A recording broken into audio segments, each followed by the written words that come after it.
Guys, ಇವತ್ ನಾವು ನೋಡಕ್ ಬಂದಿರೋದು ಒಂದು ನಾರ್ಮಲ್ ಆದ ಮೂವಿ ಅಲ್ಲ, ಬದಲಾಗಿ ನೈಜವಾಗಿ ನಡೆದಿರುವ ಒಂದು ಘಟನೆಯಾಗಿದೆ.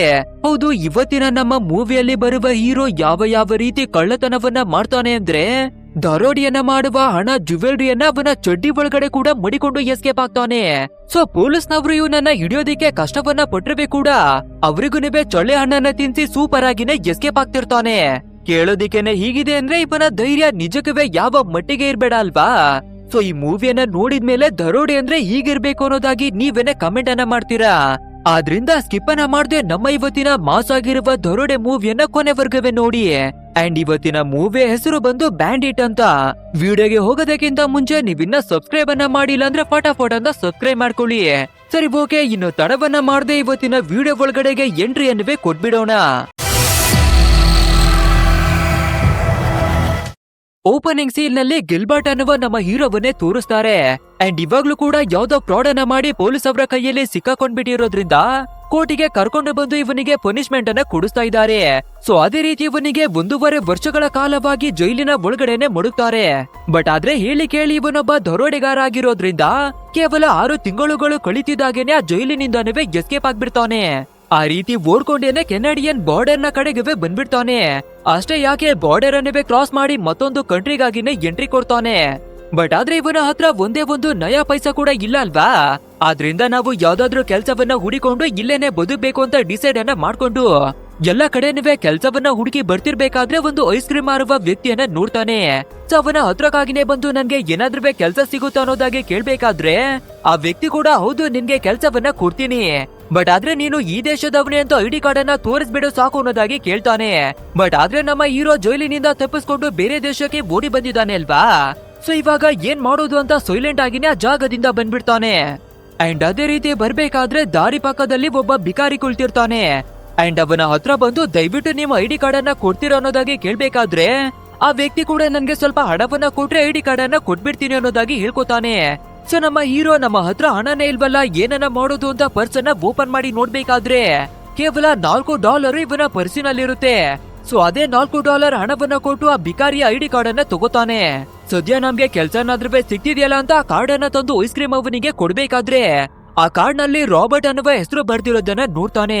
ಅಂದ್ರೆ ನಮ್ಮ ಹೀರೋಯಿನ್ ಮುಂದೆ ಈ ದೇಶದಲ್ಲಿ ರಾಬರ್ಟ್ ಅನ್ನುವ ಹೆಸರಿನಲ್ಲೇನೆ ಬದುಕ್ಬೇಕಾಗುತ್ತೆ. ಸೊ ಇವಾಗ ಓನರ್ವೇ ಕೂಡ ನಮ್ಮ ಹೀರೋಗೆ ಕೆಲ್ಸವನ್ನ ಕೊಡ್ತಾನೆ. ಅಂಡ್ ಇಲ್ಲಿಂದ ಇವನು ಐಸ್ ಕ್ರೀಮ್ ಅನ್ನ ಮಾರ್ಕೊಂಡು ಇವನ ಜೀವನ ನಡ್ಸೋದಿಕ್ಕಾಗಿ ಶುರು ಮಾಡ್ತಾನೆ. ಸೊ ಅದೇ ರೀತಿ ಇವತ್ತು ರಾತ್ರಿ ಆಗ್ಬೇಕಾದ್ರೆ ಮಲ್ಗೋದಿಕ್ಕೆ ಇವನ ಹತ್ರ ಜಾಗ ಕೂಡ ಇಲ್ಲ ಅಲ್ವಾ? ಸೊ ಒಂದು ರ್ಯಾಂಡಮ್ ಆದ ಮನೆಗೆ ಬಂದು ಡೋರ್ ಅನ್ನ ನಾಕ್ ಮಾಡ್ಬೇಕಾದ್ರೆ ಆಂಡ್ರಿಯಾ ಅನ್ನುವ ಒಂದು ಹುಡುಗಿನೇ ಡೋರ್ ಅನ್ನ ಬಂದು ಓಪನ್ ಮಾಡ್ತಾಳೆ. ಸೊ ನಮ್ಮ ಹೀರೋ ಕೂಡ ನನ್ಗೆ ಮಲ್ಗೋದಿಕ್ಕೆ ಜಾಗ ಕೂಡ ಇಲ್ಲ, ಸದ್ಯಕ್ಕೆ ಒಂದು ಚಿಕ್ಕದಾಗಿ ಐಸ್ ಕ್ರೀಮ್ ಮಾರುವ ಕೆಲ್ಸವನ್ನ ತಗೊಂಡಿದ್ದೀನಿ, ದಯವಿಟ್ಟು ಕೆಲವು ದಿನಗಳ ಕಾಲ ನಿಮ್ಮ ಮನೆಯಲ್ಲಿ ಇರೋದಿಕ್ಕೆ ಸ್ಪೇಸ್ ಅನ್ನ ಕೊಡ್ತೀರಾ ಅಂತ ಕೇಳ್ಕೋಬೇಕಾದ್ರೆ ಆ ಆಂಡ್ರಿಯಾ ಕೂಡ ಸರಿ ಓಕೆ ಅನ್ನೋದಾಗಿ ನಮ್ಮ ಹೀರೋವನ್ನ ಒಳಗಡೆ ಕರೀತಾಳೆ. ಸದ್ಯಕ್ಕೆ ನಮ್ಮ ಹೀರೋ ಇದೇ ಮನೆಯಲ್ಲಿ ವಾಸವನ್ನ ಮಾಡೋದಿಕ್ಕೆ ಶುರು ಮಾಡ್ತಾನೆ. ಅಂಡ್ ಇದೇ ರೀತಿ ಮಾರ್ನಿಂಗ್ ಆಗಿದ್ ಕೂಡಲೇ ಕೆಲಸವನ್ನ ಮಾಡೋದಕ್ಕಾಗಿ ಹೊರಗೆ ಬರ್ತಾನೆ. ಕತ್ತಲೆ ಆದ ನಂತರ ಮನೆಗೆ ಬರ್ತಾನೆ. ಅಂಡ್ ಐಸ್ ಕ್ರೀಮ್ ಅನ್ನ ಮಾರೋದ್ರಲ್ಲಿ ತುಂಬಾನೇ ಕಂಫರ್ಟಬಲ್ ಆಗಿ ಇವನು ಕೆಲಸವನ್ನ ಮಾಡ್ತಿರ್ಬೇಕಾದ್ರೆ ಒಂದು ದಿನ ಓನರ್ ಬಂದು ನಮ್ಮ ಹೀರೋವನ್ನ ಕೆಲಸದಿಂದಾನೇ ತೆಗೆದ್ಬಿಡ್ತಾನೆ. ಯಾಕಂದ್ರೆ ನಮ್ಗೆ ಐಸ್ ಕ್ರೀಮ್ ಗಳನ್ನ ಕೊಡುವಂತಹ ಕಂಪನಿ ಬ್ಯಾಂಕ್ ಆಗ್ಬಿಟ್ಟಿದೆ, ಆದ್ರಿಂದ ಇನ್ ಮುಂದೆ ಕೆಲಸವನ್ನ ಕೊಡೋದಕ್ಕೆ ಆಗಲ್ಲ ಅಂತ ಹೀರೋವನ್ನ ತೆಗೆದ್ಬಿಡ್ತಾರೆ. ಅಷ್ಟೇ ಈ ಮಾತನ್ನ ಕೇಳ್ತಿದ್ದಾಗೆ ನಮ್ಮ ಹೀರೋಗೆ ಕೋಪವನ್ನ ತಡ್ಕೊಳ್ಳೋದಕ್ಕೇನೆ ಆಗಲ್ಲ, ಬಟ್ ಆದ್ರೆ ಏನನ್ನವೇ ಮಾಡೋದಕ್ಕೆ ಆಗಲ್ಲ ಅಲ್ವಾ? ಸೊ ಬೇಜಾರನ್ನವೇ ಮಾಡ್ಕೊಂಡು ಸೀದಾ ಒಂದು ಬಾರ್ನ ಒಳಗಡೆಗಾಗಿನೇ ಎಣ್ಣೆ ಕುಡಿಯೋದಿಕ್ಕೆ ಬರ್ತಾನೆ. ಅಂಡ್ ಅದೇ ರೀತಿ ಬಾರ್ ಒಳಗಡೆ ಇರ್ಬೇಕಾದ್ರೆ ಈ ಬಾರ್ನ ಓನರ್ ಆಗಿರುವ ಟಾಮಿ ಬಗ್ಗೆ ಗೊತ್ತಾಗುತ್ತೆ. ಅಂದ್ರೆ ಈ ಟಾಮಿ ಹೇಳ್ಕೊಳ್ಳೋದಕ್ಕೆ ಮಾತ್ರವಾಗಿ ಈ ಬಾರ್ ಅನ್ನ ನಡೆಸಿ ಬರ್ತಾ ಇರೋದು. ಆಕ್ಚುಲ್ ಆಗಿ ಹೇಳ್ಬೇಕು ಅಂದ್ರೆ ಇವನೊಬ್ಬ ದೊಡ್ಡ ಗ್ಯಾಂಗ್ಸ್ಟರ್ ಆಗಿ ವರ್ಕ್ ಅನ್ನ ಮಾಡ್ತಿದ್ದಾನೆ. ಆದ್ರಿಂದ ತುಂಬಾ ಜನ ಪೊಲೀಸ್ನವರು ಇವನ ಹಿಂದೆ ಬಿದ್ದು ಯಾವಾಗ್ಲೂ ಅಬ್ಸರ್ವ್ ಅನ್ನ ಮಾಡ್ತಿದ್ದಾರೆ. ಬಟ್ ಆದ್ರೆ ಈ ಟಾಮಿಯನ್ನ ಅರೆಸ್ಟ್ ಮಾಡೋದಕ್ಕೆ ಯಾವುದೇ ರೀತಿ ಎವಿಡೆನ್ಸ್ ಇಲ್ಲ, ಏನವೇ ಇದ್ದಿಲ್ಲ. ಸೊ ಅದೇ ಕಾರಣಕ್ಕೆ ಇವನನ್ನ ಹಿಡಿಯೋದಕ್ಕೆ ಏನಾದ್ರೂ ಎವಿಡೆನ್ಸ್ ಸಿಗುತ್ತಾ ಅಂತ ಯಾವಾಗ್ಲೂ ಈ ಟಾಮಿಯನ್ನ ಫಾಲೋ ಮಾಡಿನೇ ಬರ್ತಿರ್ತಾರೆ. ಅಂಡ್ ಇವಾಗ್ಲೂ ಕೂಡ ಯಾವ್ದಾದ್ರು ಇವನು ಇಲ್ಲಿಗಲ್ ಕೆಲಸ ಮಾಡ್ತಿರೋದ್ರ ಬಗ್ಗೆ ಗೊತ್ತಾಗ್ಬಿಟ್ರೆ ಹಿಡ್ಕೊಳ್ಳೋಣ ಅಂತ ಸೇಮ್ ಇದೇ ಬಾರ್ನ ಒಳಗಡೆಗೆ ಇಬ್ಬರು ಪೊಲೀಸ್ನವರು ಕೂಡ ಬಂದು ಕುಳಿತಿದ್ದಾರೆ. ನೆಕ್ಸ್ಟ್ ನಮ್ಮ ಹೀರೋ ಸರಿ ಓಕೆ ನಾವು ವಾಪಸ್ ಹೋಗೋಣ ಅಂತ ಅಲ್ಲಿಂದ ಹೊರಗಡೆ ಬಂದು ಸೀದಾ ಆಂಡ್ರಿಯಾ ಅವಳ ಹತ್ರಕ್ಕಾಗಿನೇ ಬಂದು ಡೇಟಿಗಾಗಿನೇ ಕರೀತಾನೆ. ಸೊ ಆಂಡ್ರಿಯಾ ಕೂಡ ಸರಿ ಓಕೆ ಅನ್ನೋದಾಗಿ ನಮ್ಮ ಹೀರೋವಿನ ಜೊತೆ ಡೇಟಿಗಾಗಿನೇ ಬರ್ತಾಳೆ. ಅಂಡ್ ನೋಡ್ತಾ ನೋಡ್ತಾ ಇವರಿಬ್ಬರ ಬಾಂಡಿಂಗು ಇನ್ನವೇ ಸ್ಟ್ರಾಂಗ್ ಆಗೋದಿಕ್ಕೆ ಶುರುವಾಗುತ್ತೆ. ಅಂಡ್ ನೋಡ್ತಾ ನೋಡ್ತಾ ಸರಿ ಸುಮಾರು 8 ತಿಂಗಳುಗಳೇನೆ ಕಳಿಬೇಕಾದ್ರೆ ಇವಾಗ ನಮ್ಮ ಹೀರೋ ಮತ್ತೆ ಆಂಡ್ರಿಯಾ ಇಬ್ಬರುವೆ ತುಂಬಾನೇ ಕ್ಲೋಸ್ ಆಗ್ಬಿಟ್ಟಿದ್ದಾರೆ. ಸೊ ಒಂದು ಮನೆಯಲ್ಲಿ ಇರ್ತಾರೆ, ಕ್ಲೋಸ್ ಆದ ಫ್ರೆಂಡ್ ಗಳ ರೀತಿಯಾಗಿನೇ ಇದ್ದಾರೆ. ಅಂಡ್ ಇದೇ ಟೈಮ್ ನಲ್ಲಿ ನಮ್ಮ ಹೀರೋ ಕೂಡ ಒಂದು ನ್ಯೂಸ್ ಪೇಪರ್ ಅನ್ನ ಎತ್ಕೊಂಡು ನೋಡ್ಬೇಕಾದ್ರೆ ಅದೇ ಇವನು ಎಸ್ಕೇಪ್ ಆಗಿ ಬಂದಿರೋದೇ ಒಂದು ಜೈಲಿನಿಂದ ಅಲ್ವಾ. ಸೊ ಈ ಗಿಲ್ಬರ್ಟ್ ಅನ್ನ ನೀವು ಎಲ್ಲಾದ್ರೂ ನೋಡಿದ್ರೆ ನಮ್ಗೆ ಇನ್ಫಾರ್ಮ್ ಅನ್ನ ಮಾಡಿ ಅನ್ನೋದಾಗಿ ಇವನ ಫೋಟೋವನ್ನ ಹಾಕಿ ನ್ಯೂಸ್ ಪೇಪರ್ ನಲ್ಲಿ ಎಲ್ಲಾ ಕಡೆ ಸ್ಪ್ರೆಡ್ ಅನ್ನ ಮಾಡ್ಬಿಟ್ಟಿದ್ದಾರೆ. ಅಂದ್ರೆ ನಾವು ನೆಮ್ಮದಿಯಾಗಿ ನಮ್ಮ ಲೈಫ್ ಅನ್ನ ಕಳಿಯೋಣ ಅಂತ ನಮ್ಮ ಹೀರೋ ಹೊರಗಡೆ ಬಂದಿರ್ಬೇಕಾದ್ರೂ ಕೂಡ ಆ ಪೊಲೀಸ್ನವರು ಇವನನ್ನ ಹಿಡಿಯೋದಕ್ಕಾಗಿ ಹಿಂದೆ ಬಿದ್ಬಿಟ್ಟಿದ್ದಾರೆ. ಸೊ ಈ ವಿಷಯವನ್ನ ನೋಡ್ಬೇಕಾದ್ರೆ ನಮ್ಮ ಹೀರೋ ತುಂಬಾನೇ ಕೋಪ ಮತ್ತೆ ಬೇಜಾರನ್ನ ಮಾಡ್ಕೋತಾನೆ. ಸೊ ಇನ್ನು ನಾವು ತಡವನ್ನ ಮಾಡದೆ ಎಲ್ಲಾ ವಿಷಯಗಳ ಬಗ್ಗೆ ಆಂಡ್ರಿಯಾ ಜೊತೆ ಹೇಳ್ಕೊಬಿಡ್ಬೇಕು ಅಂತ ಆ ವಿಷಯವನ್ನ ಹೇಳೋದಕ್ಕಾಗಿ ಆಂಡ್ರಿಯಾ ಅವಳ ಹತ್ರಕ್ಕೆನೆ ಬರ್ತಾನೆ. ಬಟ್ ಆದ್ರೆ ನಮ್ಮ ಆಂಡ್ರಿಯಾ ಈ ಟೈಮ್ ನಲ್ಲಿ ವಾಶ್ರೂಮ್ ನಲ್ಲೇನೆ ಕುಳಿತಿರ್ತಾಳೆ. ಅಂಡ್ ಶಾಕಿಂಗ್ ವಿಷಯ ಏನು ಅಂದ್ರೆ ಪ್ರೆಸೆಂಟ್ ನಲ್ಲಿ ನಮ್ಮ ಆಂಡ್ರಿಯಾ ಪ್ರೆಗ್ನೆಂಟ್ ಆಗ್ಬಿಟ್ಟಿದ್ದಾಳೆ. ಸೊ ತುಂಬಾನೇ ಖುಷಿಯಾಗಿ ನಮ್ಮ ಹೀರೋವಿಗೆ ಈ ವಿಷಯವನ್ನ ತಿಳ್ಸೋಣ ಅಂತ ಹೊರಗಡೆಗೆನೆ ಬರ್ಬೇಕಾದ್ರೆ ನಮ್ ಹೀರೋ ಇವಾಗ 2-3 ದಿನಗಳ ಕಾಲವಾಗಿ ನಾನು ಈ ಸಿಟಿಯನ್ನ ಬಿಟ್ಟು ಹೋಗ್ತಾ ಇದ್ದೀನಿ, ಆದಷ್ಟು ಬೇಗ ನಾನು ವಾಪಸ್ ಬಂದ್ಬಿಡ್ತೀನಿ ಅನ್ನೋದಾಗಿ ಒಂದು ವಿಷಯವನ್ನ ಹೇಳ್ಕೊತಾನೆ. ಸೊ ಈ ವಿಷಯವನ್ನ ಕೇಳ್ತಿದಾಗೆ ನಮ್ಮ ಆಂಡ್ರಿಯಾ ಅವಳು ಪ್ರೆಗ್ನೆಂಟ್ ಅನ್ನೋದನ್ನ ಹೇಳ್ಕೊಳ್ದಿರ ಸೈಲೆಂಟ್ ಆಗ್ತಾಳೆ. ನೆಕ್ಸ್ಟ್ ನಮ್ಮ ಹೀರೋ ಕೂಡ ಏರ್ಪೋರ್ಟ್ ಗೆ ಬಂದು ಫ್ಲೈಟ್ ಅನ್ನುವೆ ಹಿಡ್ಕೊಂಡು ವ್ಯಾಂಕೋವರ್ ಅನ್ನುವ ಮತ್ತೊಂದು ಸಿಟಿಗೆನೆ ಟ್ರಾವೆಲ್ ಅನ್ನ ಮಾಡಿ ಬರ್ತಾನೆ. ಅಂಡ್ ಅಲ್ಲಿ ಬಂದು ನಮ್ಮ ಲೈಫ್ ಅನ್ನ ಮತ್ತೆ ನಾವು ಕಟ್ಕೊಳ್ಬೇಕು, ಹೇಗಾದ್ರೂ ಮಾಡಿ ನಾವು ಒಳ್ಳೆ ಕೆಲಸವನ್ನ ಹುಡಿಕೊಂಡು ನೆಮ್ಮದಿಯಾಗಿನೇ ಬದುಕಬೇಕು ಅಂತ ಡಿಸೈಡ್ ಅನ್ನ ಮಾಡಿ ಈ ವ್ಯಾಂಕೋವರ್ ನಲ್ಲಿ ಎಲ್ಲೆಲ್ಲಿ ಕೆಲಸ ಸಿಗುತ್ತೆ ಅಂತ ಎಲ್ಲಾ ಕಡೆ ಅಲಿತಾನೆ. ಬಟ್ ಆದ್ರೆ ಎಷ್ಟೇ ಹುಡುಕಿದ್ರೆ ಕೂಡ ಯಾರು ಇವನಿಗಾಗಿ ಜಾಬ್ ಅನ್ನ ಕೊಡೋದಿಲ್ಲ. ಸೊ ಬೇಜಾರನ್ನ ಮಾಡ್ಕೊಳ್ಳುವ ನಮ್ಮ ಹೀರೋ ಒಂದು ಜಾಗದಲ್ಲಿ ಬಂದು ನಿಂತಿರ್ಬೇಕಾದ್ರೆ ಒಂದು ಬ್ಯಾಂಕು ನಮ್ಮ ಹೀರೋವಿನ ಕಣ್ಣಿಗೆನೆ ಬೀಳುತ್ತೆ.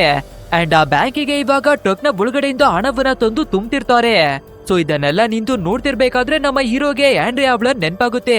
ಸೊ ಅವಳಿಗೆ ಕೋಳನ ಮಾಡಿ ಮಾತಾಡೋಣ ಅಂತ ನೋಡ್ಬೇಕಾದ್ರೆ ಇವಾಗ ನಮ್ಮ ಆಂಡ್ರಿಯಾ ನಾನು ಪ್ರೆಗ್ನೆಂಟ್ ಆಗಿದ್ದೀನಿ ಅನ್ನೋ ವಿಷಯವನ್ನ ಹೇಳ್ಕೊಬಿಡ್ತಾಳೆ. ಅಷ್ಟೇ ಈ ಮಾತನ್ನ ಕೇಳ್ತಿದಾಗೆ ನಮ್ಮ ಹೀರೋಗೆ ಖುಷಿಯನ್ನ ತಡ್ಕೊಳ್ಳೋದಕ್ಕೇನೆ ಆಗಲ್ಲ. ಸೊ ಫೈನಲಿ ನನ್ಗೆ ಒಂದು ಮಗು ಕೂಡ ಆಗ್ತಾ ಇದೆ, ಒಂದು ಪುಟ್ಟ ಫ್ಯಾಮಿಲಿವೇ ಸಿಗ್ಬಿಡ್ತು ಅನ್ನೋದಾಗಿ ಹ್ಯಾಪಿ ಆಗ್ತಾನೆ. ಬಟ್ ಆದ್ರೆ ನಾವು ಹೇಗಾದ್ರೂ ಮಾಡಿ ನಮ್ಮ ಮಗುವಿಗೋಸ್ಕರ ಹಣವನ್ನ ಸಂಪಾದನೆ ಮಾಡ್ಬೇಕು ಅಂತ ಡಿಸೈಡ್ ಮಾಡಿ ಸೀದಾ ಬ್ಯಾಂಕಿನ ಒಳಗಡೆಗಾಗಿನೇ ಎಂಟ್ರಿ ಕೊಡ್ತಾನೆ. ಅಂಡ್ ಅಲ್ಲಿಗೆ ಬಂದು ಎಷ್ಟು ಜನ ವರ್ಕ್ ಅನ್ನ ಮಾಡ್ತಾರೆ, ಎಷ್ಟು ಜನ ಗಾರ್ಡ್ಸ್ ಗಳಿದ್ದಾರೆ ಅಂಡ್ ಎಲ್ಲೆಲ್ಲಿ ಕ್ಯಾಮ್ರಾಗಳನ್ನ ಫಿಟ್ ಅನ್ನ ಮಾಡಿದ್ದಾರೆ ಅಂತ ಎಲ್ಲವನ್ನ ಡೀಟೇಲ್ ಆಗಿನೇ ಎನ್ಕ್ವೈರಿ ಮಾಡ್ಕೋತಾನೆ. ಅಂದ್ರೆ ನಮ್ ಹೀರೋ ಈ ಬ್ಯಾಂಕ್ ಅನ್ನ ಲೂಟಿ ಮಾಡೋದಿಕ್ಕಾಗಿ ಸ್ಕೆಚ್ ಗಳನ್ನ ಹಾಕೊಳ್ತಾ ಇದ್ದಾನೆ. ಆ ರೀತಿ ಎಲ್ಲಾ ಪ್ಲಾನ್ ಗಳನ್ನ ಮಾಡ್ಕೊಂಡು ಒಂದು ಕಾಸ್ಟ್ಯೂಮ್ ಇರುವ ಅಂಗಡಿಗಾಗಿನೇ ಬಂದು ಮೇಡಮ್ ನಾನೊಬ್ಬ ಆಕ್ಟರ್ ಆಗಿ ವರ್ಕ್ ಅನ್ನ ಮಾಡ್ಕೊಂಡಿದ್ದೀನಿ, ಸೊ ನನ್ಗಾಗಿ ಕೆಲವೊಂದಷ್ಟು ಮೇಕಪ್ ಕಿಟ್ ಮತ್ತೆ ಇನ್ನಷ್ಟು ಥಿಂಗ್ಸ್ ಗಳು ಬೇಕಾಗಿತ್ತು ಅನ್ನೋದಾಗಿ ಇವನ ವೇಷವನ್ನ ಬದಲಾಯಿಸ್ಕೊಳ್ಳೋದಕ್ಕೆ ಬೇಕಾದ ಎಲ್ಲಾ ವಸ್ತುಗಳನ್ನ ಪರ್ಚೇಸ್ ಅನ್ನ ಮಾಡ್ಕೋತಾನೆ. ಅಂಡ್ ಅದೇ ರೀತಿ ನಮ್ಮ ಹೀರೋ ಕೂಡ ಒಂದು ದೊಡ್ಡ ಆಫೀಸರ್ನ ಹಾಗೆ ಗೆಟಪ್ ಅನ್ನ ಹಾಕೊಂಡು ಸೀದಾ ಬ್ಯಾಂಕಿನ ಒಳಗಡೆಗಾಗಿನೇ ಎಂಟ್ರಿ ಕೊಡ್ತಾನೆ.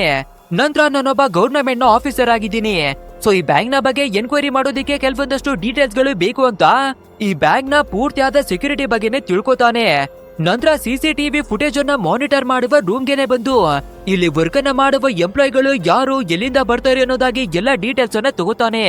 ಅಂಡ್ ಅದೇ ರೀತಿ ಸಂಪೂರ್ಣವಾಗಿ ಬ್ಯಾಂಕಿನ ಬಗ್ಗೆ ಎಲ್ಲವನ್ನ ತಿಳ್ಕೊಂಡು ಹೊರಗಡೆನೆ ಬಂದು ಮತ್ತೆ ಬ್ಯಾಂಕಿನ ಮ್ಯಾನೇಜರ್ಗೆ ಕಾಲ್ ಅನ್ನ ಮಾಡ್ತಾನೆ. ಅಂಡ್ ನಮ್ಮ ಗವರ್ನಮೆಂಟ್ ನಿಂದ ಎಲ್ಲ ಕೆಲಸಗಾರರನ್ನೇ ತೆಗೆದು ಹಾಕಲಾಗಿದೆ ಅಂಡ್ ಅದರಲ್ಲೂ ಕೆಲವೊಂದಷ್ಟು ಸೆಕ್ಯೂರಿಟಿ ಗಾರ್ಡ್ ಗಳನ್ನೇ ತೆಗೆದಿದ್ದೀವಿ ಅನ್ನೋದಾಗಿ ಆರ್ಡರ್ ಅನ್ನ ಕೊಡ್ತಾನೆ.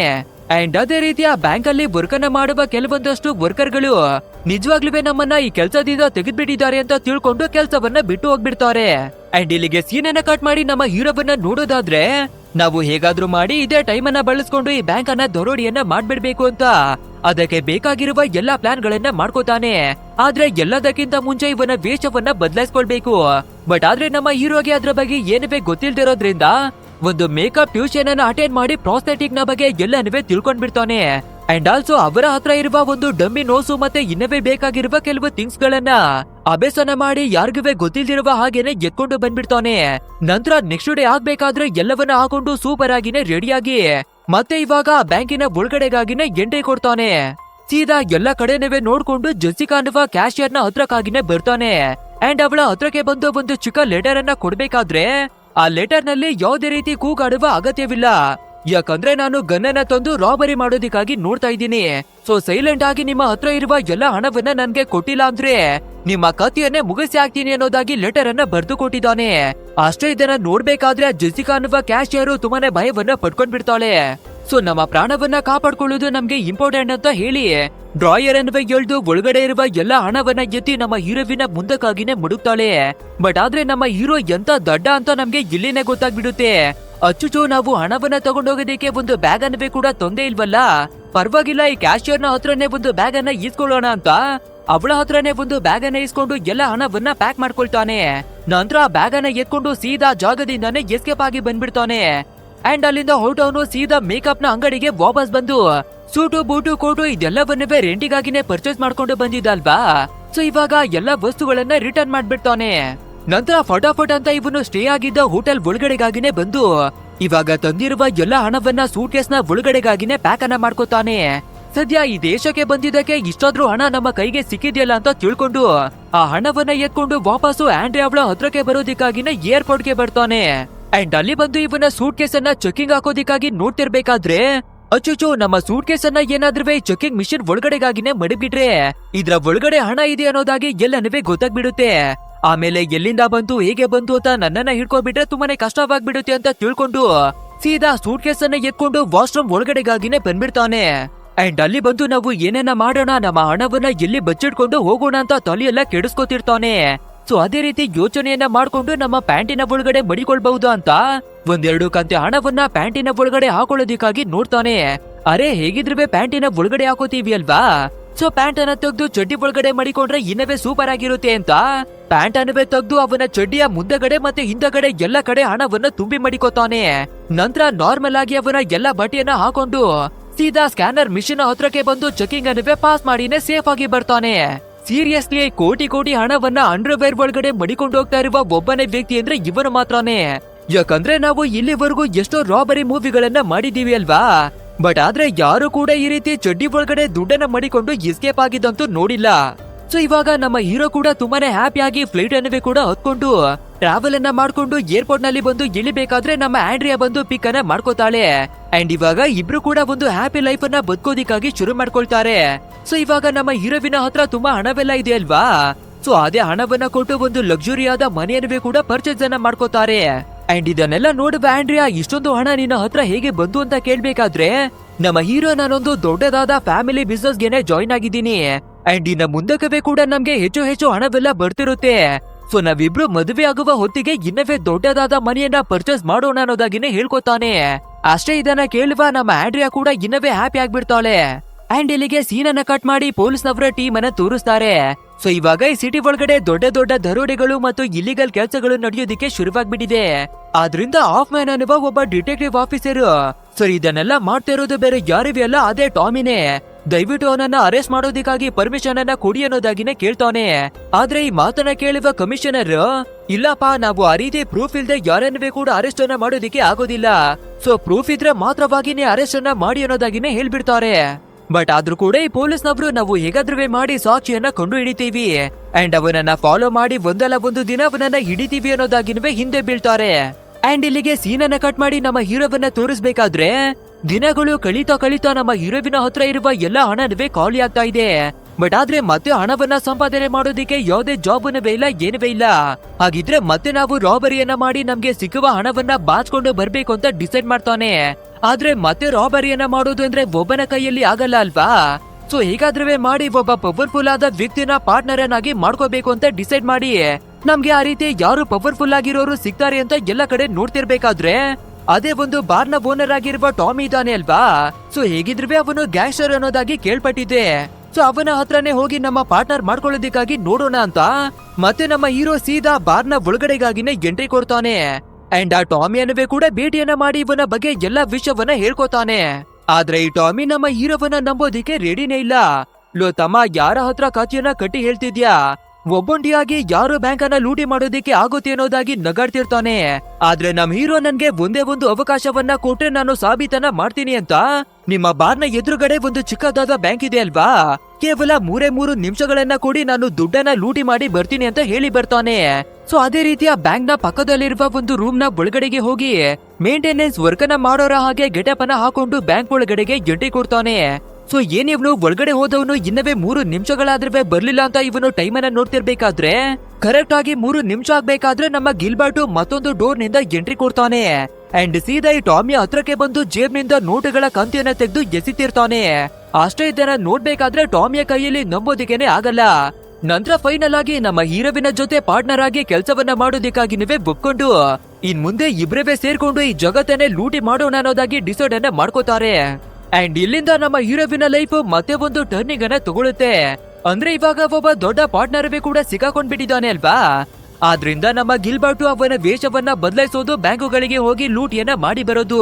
ಸೊ ಪಾರ್ಕು ಪಬ್ಬಿಗೆ ಹೋಗಿ ನಾವು ಎಂಜಾಯ್ ಅನ್ನ ಮಾಡಿ ಬರ್ತೀವಿ ಅಲ್ವಾ.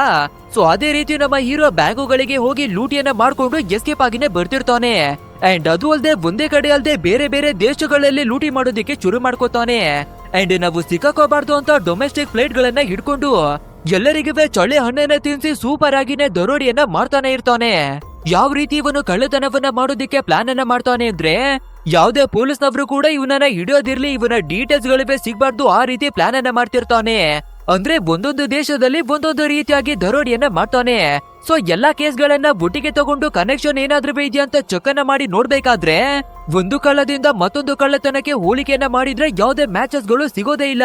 ಸೊ ಒಂದು ಕಡೆ ಜೋಕರ್ನ ಹಾಗೆ ಕಳ್ಳತನ ಮಾಡ್ತಾನೆ, ಇನ್ನೊಂದು ಕಡೆ ಭಿಕ್ಷುಕನ ಹಾಗೆ ದರೋಡಿಯನ್ನ ಮಾಡ್ತಾನೆ. ಸೊ ಈ ರೀತಿ ಪ್ರತಿ ಬಾರಿನವೇ ಬೇರೆ ಬೇರೆ ರೀತಿಯಲ್ಲಿ ದರೋಡಿಯನ್ನ ಮಾಡ್ತಾ ಹೋಗ್ತಾನೆ. ಅಂಡ್ ಇದು ಎಷ್ಟರ ಮಟ್ಟಿಗೆ ಫೇಮಸ್ ಆಗ್ಬಿಡುತ್ತೆ ಅಂದ್ರೆ ನಮ್ಮ ಹೀರೋವಿಗೆ ಫ್ಲೈಯಿಂಗ್ ಬ್ಯಾಂಡಿಟ್ ಅನ್ನೋದಾಗಿ ಹೆಸರನ್ನವೇ ಕೂಡ ಕೊಟ್ಬಿಡ್ತಾರೆ. ಅದು ಅಲ್ಲದೆ ಇವಾಗ ನಮ್ಮ ಹೀರೋವಿನ ಹತ್ರ ಎಷ್ಟೊಂದು ಹಣ ಬಂದ್ಬಿಟ್ಟಿದೆ ಅಂದ್ರೆ ಇವನ ಲೈಫಿನಲ್ಲಿ ಇವನು ಯೋಚನೆ ಕೂಡ ಮಾಡಿರ್ಲಿಲ್ಲ ಅಷ್ಟೊಂದು ದರೋಡಿಯನ್ನ ಮಾಡಿ ಮಡಗಿದ್ದಾನೆ.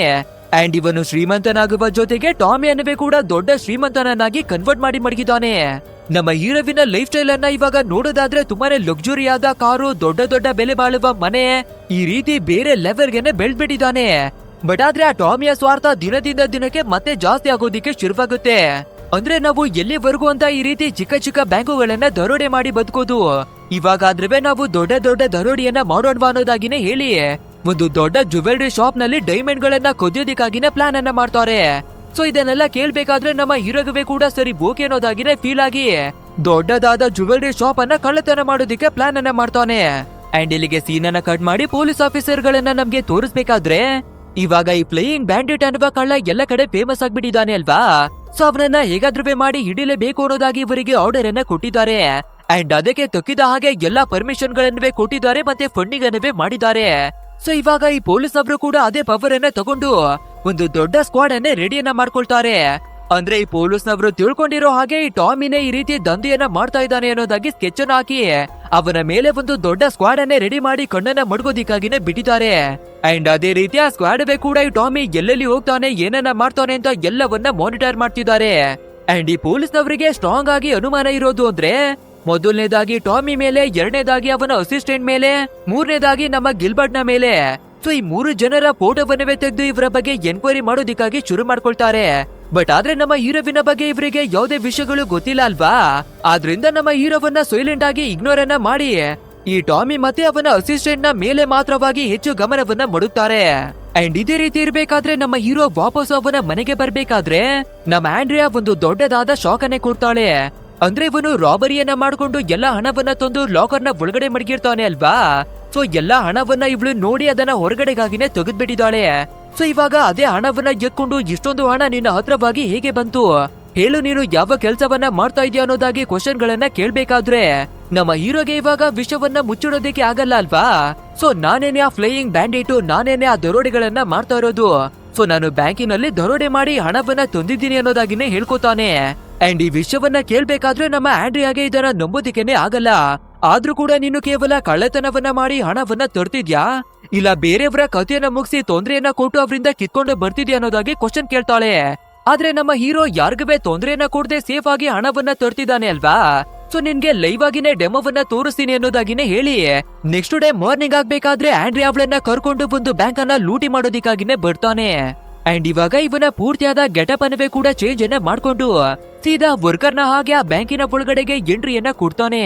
ಬಟ್ ಆದ್ರೆ ನಮ್ಮ ಆಂಡ್ರಿಯಾಗೆ ಏನಾಗ್ಬಿಡುತ್ತೋ, ಏನ್ ಮಾಡೋದಕ್ಕೆ ಹೋಗಿದಾನೋ ಅಂತ ತುಂಬಾನೇ ಭಯವನ್ನ ಪಡ್ಕೊಂಡು ಕುಳಿತಿರ್ತಾಳೆ. ಒಂದ್ ವೇಳೆ ನಮ್ಮ ಗಂಡನನ್ನ ಇಟ್ಕೊಂಡ್ಬಿಟ್ರ ಅಂತ ಇವಳು ಟೆನ್ಷನ್ ಆಗ್ತಿರ್ಬೇಕಾದ್ರೆ ಯೆಲ್ಲೋ ಡ್ರೆಸ್ ಅನ್ನ ಹಾಕೊಂಡಿರುವ ಒಬ್ಬ ವರ್ಕರು ಇವರ ಕಾರಿನ ಒಳಗಡೆಗಾಗಿನೇ ಬರ್ತಾನೆ. ಅಂಡ್ ಆ ವ್ಯಕ್ತಿ ಹೆಲ್ಮೆಟ್ ಅನ್ನ ತೆಗಿಬೇಕಾದ್ರೆ ಅದು ಬೇರೆ ಯಾರಿವೆ ಅಲ್ಲ, ನಮ್ಮ ಹೀರೋನೇ. ಅಂದ್ರೆ ಫಟ್ ಅಂತ ವರ್ಕರ್ ನ ಹಾಗೆ ಗೆಟಪ್ ಅನ್ನ ಹಾಕೊಂಡು ಹೋಗಿ ಲೂಟಿಯನ್ನ ಮಾಡ್ಕೊಂಡು ಬಂದಿದ್ದಾನೆ.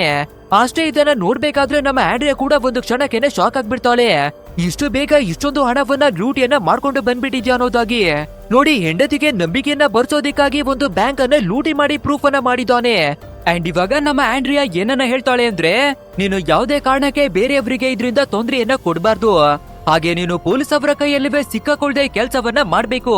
ಅದು ಅಲ್ಲದೆ ಒಂದಲ್ಲ ಒಂದು ದಿನ ನೀನು ಈ ಕೆಲ್ಸಕ್ಕಾಗಿ ರಿಟೈರ್ಮೆಂಟ್ ಅನ್ನ ಕೊಟ್ಟು ನಾರ್ಮಲ್ ಆಗಿ ಇದನ್ನೆಲ್ಲ ಬಿಟ್ಟು ನನ್ನ ಜೊತೆಯಾಗಿ ಬದುಕ್ಬೇಕು ಅನ್ನೋದಾಗಿ ಷರತ್ತನ್ನ ಹಾಕ್ತಾಳೆ. ಸೊ ಇದನ್ನ ಕೇಳುವ ನಮ್ಮ ಹೀರೋ ಕೂಡ ಸರಿ ಓಕೆ ಅನ್ನೋದಾಗಿನೇ ಒಪ್ಕೊಂಡು ಮತ್ತೆ ಇವನ ಕಳ್ಳತನದ ಕೆಲ್ಸವನ್ನ ಶುರುವನ್ನ ಮಾಡ್ಕೋತಾನೆ. ಅಂದ್ರೆ ಆಂಡ್ರಿಯಾ ಹೇಳೋ ಪ್ರಕಾರ ನೀನು ದರೋಡಿಯನ್ನೇ ಮಾಡು, ಬಟ್ ಆದ್ರೆ ಸೇಫ್ಟಿಯಿಂದ ಒಳ್ಳೆ ರೀತಿಯಲ್ಲಿ ದರೋಡಿಯನ್ನ ಮಾಡು ಅನ್ನೋದಾಗಿ ಹೇಳಿ ಕಳಿಸ್ತಾ ಇದ್ದಾಳೆ ಅಷ್ಟೇ. ಅಂಡ್ ಈ ಪೊಲೀಸ್ನವರು ಬೇರೆ ಟಾಮಿಯನ್ನ ಫಾಲೋ ಮಾಡ್ಕೊಂಡು ಎಲ್ಲ ಕಡೆ ಬರ್ತಿದ್ರು ಅಲ್ವಾ. ಸೊ ಇವಾಗ ಟಾಮಿ ವಾಪಸ್ಸು ಅವನ ಬಾರಿನ ಒಳಗಡೆ ಬರ್ಬೇಕಾದ್ರೆ ಪೊಲೀಸ್ನವರು ಕೂಡ ಬಂದು ಅವನನ್ನ ನೋಡ್ಕೊಂಡೇನೆ ಅಬ್ಸರ್ವ್ ಅನ್ನ ಮಾಡ್ತಿದ್ದಾರೆ. ಅಂಡ್ ಸ್ವಲ್ಪ ಹೊತ್ತಾಗ್ಬೇಕಾದ್ರೆ ನಮ್ಮ ಹೀರೋ ಕೂಡ ಇದೇ ಬಾರಿನ ಒಳಗಡೆಗಾಗಿನೇ ಬರ್ತಾನೆ. ಸೀದಾ ಟಾಮಿಯ ಹತ್ರಕ್ಕಾಗಿ ಬರ್ಬೇಕಾದ್ರೆ ಆ ಟಾಮಿ, ನೋಡು ಎಷ್ಟು ದಿನಗಳಾಗಿ ನಾವು ಇನ್ನವೇ ವೇಟ್ ಅನ್ನ ಮಾಡೋದು, ಒಂದು ದೊಡ್ಡ ಜ್ಯುವೆಲ್ರಿ ಶಾಪ್ ನಲ್ಲಿ ಡೈಮಂಡ್ ಗಳನ್ನ ಕದಿಯೋದಿಕ್ಕೆ ಪ್ಲಾನ್ ಅನ್ನ ಮಾಡಿದ್ವಿ ಅಲ್ವಾ. ಸೊ ಆದಷ್ಟು ಬೇಗ ಅದನ್ನ ಶುರುವನ್ನ ಮಾಡ್ಕೋ. ಅಂಡ್ ಇದ್ರಲ್ಲಿ ನಿನ್ಗೆ ಹೆಲ್ಪ್ ಅನ್ನ ಮಾಡೋದಿಕ್ಕೆ ನನ್ನ ಅಸಿಸ್ಟೆಂಟ್ ಆಗಿರುವ ಬೇಷಕೇನೆ ಬರ್ತಾನೆ. ಸೊ ಅವನ ಹೆಲ್ಪ್ ಅನ್ನ ತಗೊಂಡು ಈ ಕೆಲಸವನ್ನವೇ ಕೂಡ ಮುಗಿಸ್ಬಿಡು ಅನ್ನೋದಾಗಿನವೇ ಹೇಳ್ಕೊತಾನೆ.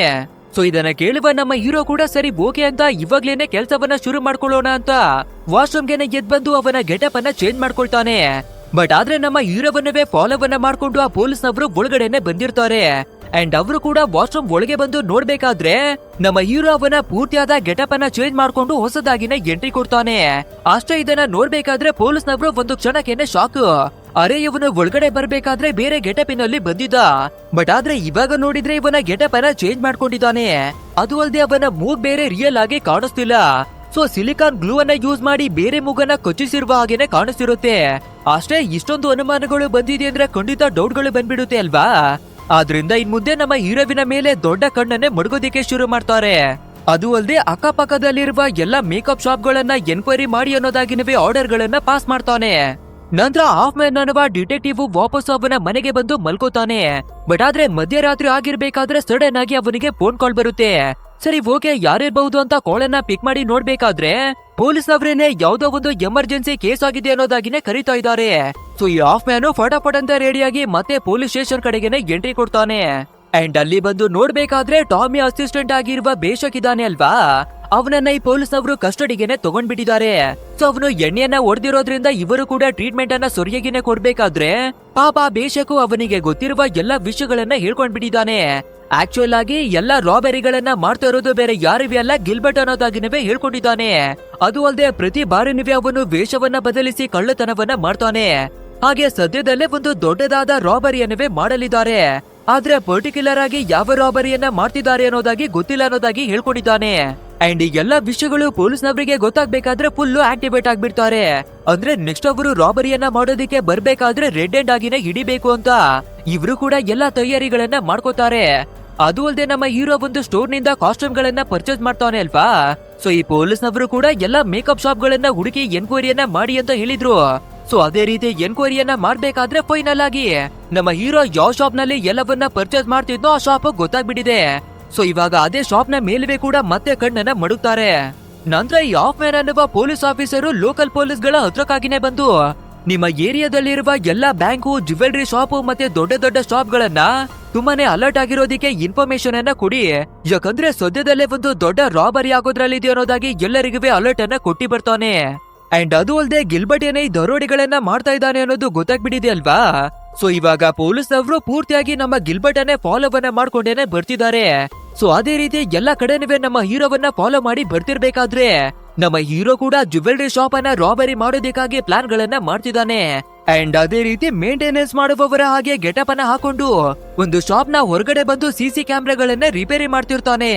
ಸೊ ಇದನ್ನ ನೋಡುವ ಪೊಲೀಸ್ ಆಫೀಸರ್ಗೆ ಗೊತ್ತಾಗ್ಬಿಡುತ್ತೆ ಇವರು ಈ ಜ್ಯುವೆಲ್ರಿ ಶಾಪಿನಲ್ಲಿ ದರೋಡೆ ಮಾಡೋದಕ್ಕಾಗಿ ಪ್ಲಾನ್ ಅನ್ನ ಮಾಡಿದ್ದಾರೆ ಅಂತ. ಸೊ ನಮ್ಮ ಹೀರೋ ಕೂಡ ಅದೇ ರೀತಿ ರಿಪೇರಿ ಮಾಡುವ ನೆಪದಲ್ಲಿ ಆ ಸಿಸಿ ಕ್ಯಾಮೆರಾವನ್ನ ಆಫ್ ಮಾಡಿ ಬರ್ತಾನೆ.